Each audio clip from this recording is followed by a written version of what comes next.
Welcome to another session of weCONECT, where we explore the ideas, companies, and key players that continue to raise the bar in eDiscovery. Hello, it's Ian Campbell, CEO of iCONECT, and today on weCONECT, we're talking again to the people who make a difference in this world of eDiscovery. Today, we're speaking with Mike Fischer, the CEO of eDiscovered Consulting. Mike, welcome to the show. Thanks, Ian. Thanks for having me. Oh, fantastic. Hey, tell us a little bit about eDiscovered Consulting, how it started, and what you do. Sure thing. Sure. I founded eDiscovered about 3 years ago. Worked in eDiscovery for quite some time with a law firm based in St. Louis, and really enjoyed kind of branching out on that particular field of technology, and started the company mainly so I could work with multiple firms and multiple steering committees, big groups of law firms on mass tort and class action cases. Um, and been, like I said, been doing it for about 3 years. Certainly enjoyed it, and looking forward to growing.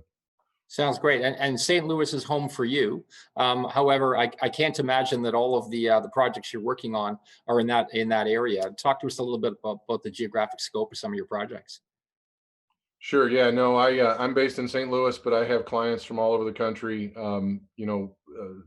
Work primarily with multi-district litigations that are consolidated really in federal courts everywhere. I've got several cases out of New York right now, one out of New Jersey and Southern Florida. So, um, definitely a nationwide deal, has been for quite some time.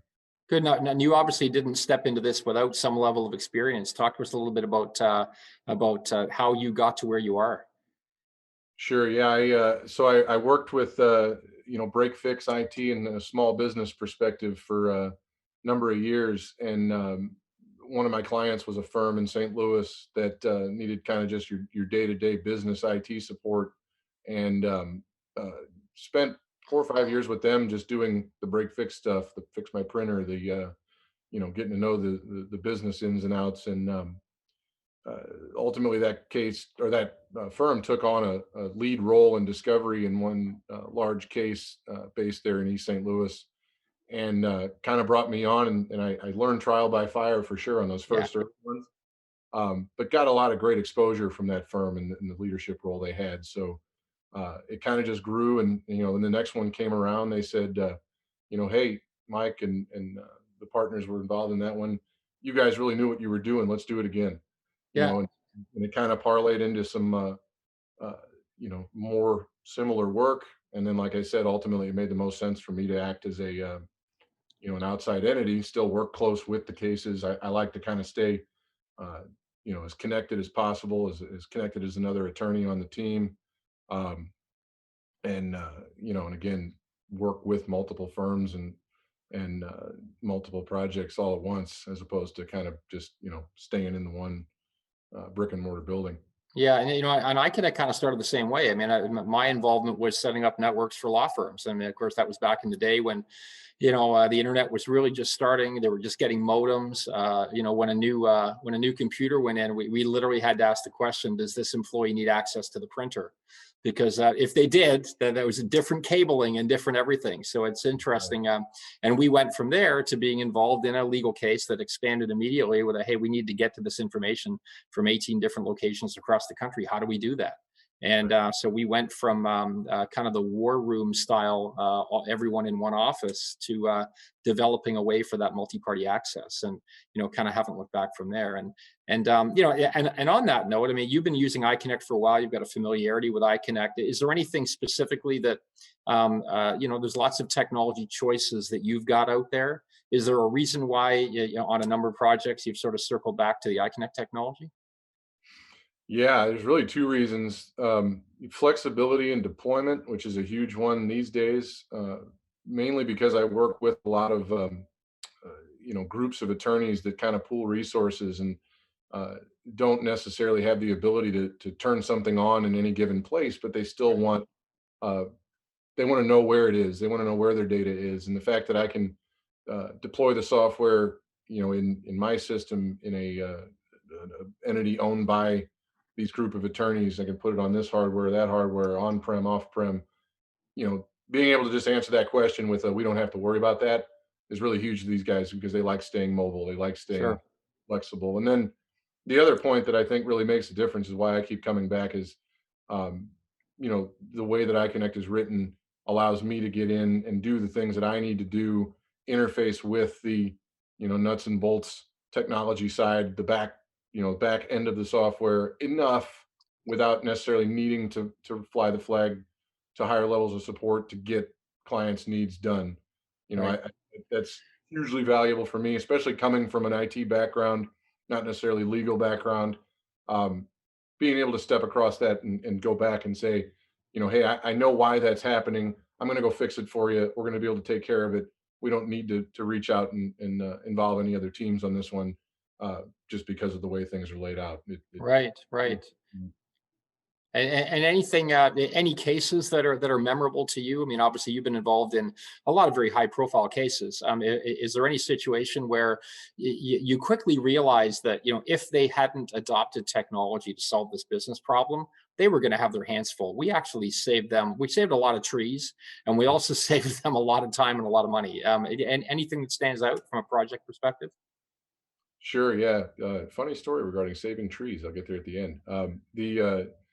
The one that comes to mind a lot is an early stage of a rather large MDL, that was again based in Southern District of Illinois. Um, we had a lot of data coming in, a lot of rolling productions coming in. I primarily work on the plaintiff side, so we're receiving data dumps, the old Sure. adage, tons of docs coming in, not really knowing what the heck it was, who it came from. Um, the ability to get that stuff loaded up, looked at, sorted at a very high level. Um, we started to find trends in the early doc productions that, um, led us to believe that they were withholding a lot of documents for us, but one particular person, whether intentional or not. Right. uh, we were missing sources. We were missing sources that existed for a lot of other people, and we could immediately tell that, based on standing this stuff up in iConnect right away.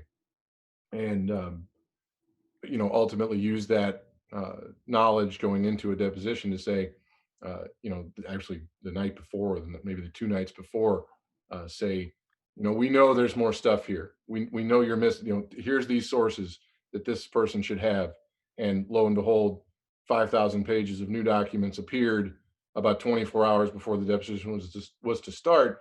And the save the trees irony of it all was, the lead partner on the case actually printed a good share of those 5,000 Uh-huh. pages in order to make a point with the judge and say, look at all this stuff that was dropped at the 11th hour.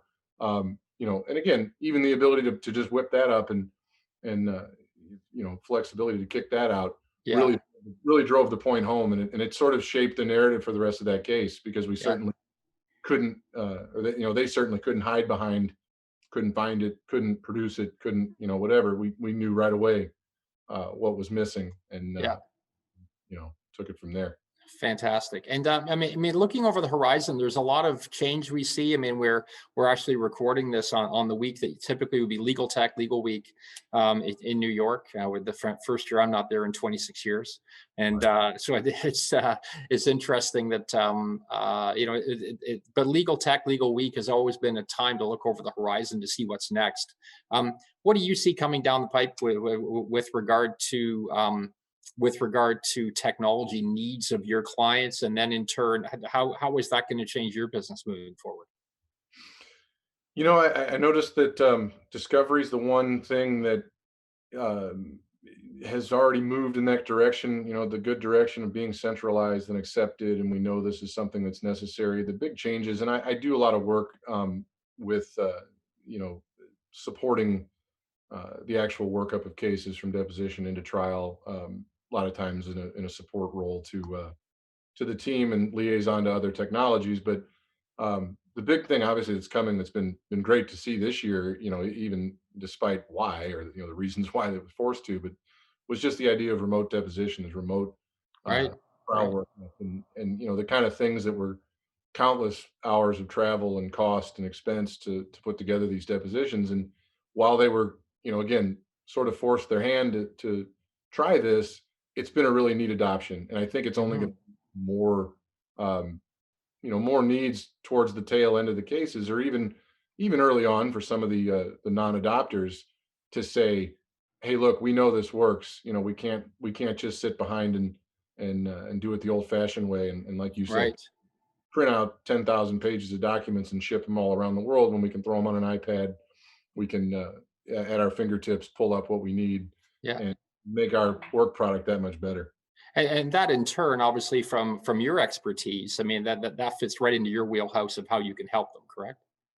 Correct. Yeah. Yeah. I mean, I've always been a proponent, and again, going back to working in the firms, always been a proponent of remote accessibility and being able to, stand your business up from anywhere and Yeah. not have to rely on being in location A to get task A done. We Yeah, can do. and people talk about that. They talk about the fact that the remote work habits that people have had to adopt based on current circumstances isn't really a change. I think it's really more an acceleration of what was probably going to happen anyway, right? Yeah, Exactly. good stuff. Well, I appreciate the time today. We've been talking with Mike Fischer, CEO of eDiscovered Consulting. How do people find you? LinkedIn, website address? Give us the details. Yeah, best way, all the socials are linked there. Best way is probably to just go to the website, www.e-discovered, discovered.com. And like I said, LinkedIn and Facebook are all there. That sounds great. Well, thank you, Mike. Appreciate it. Stay safe. We'll talk soon. Sounds And good to you.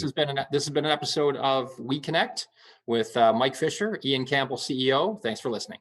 Discovery. weCONECT, brought to you by iCONECT, making information accessible.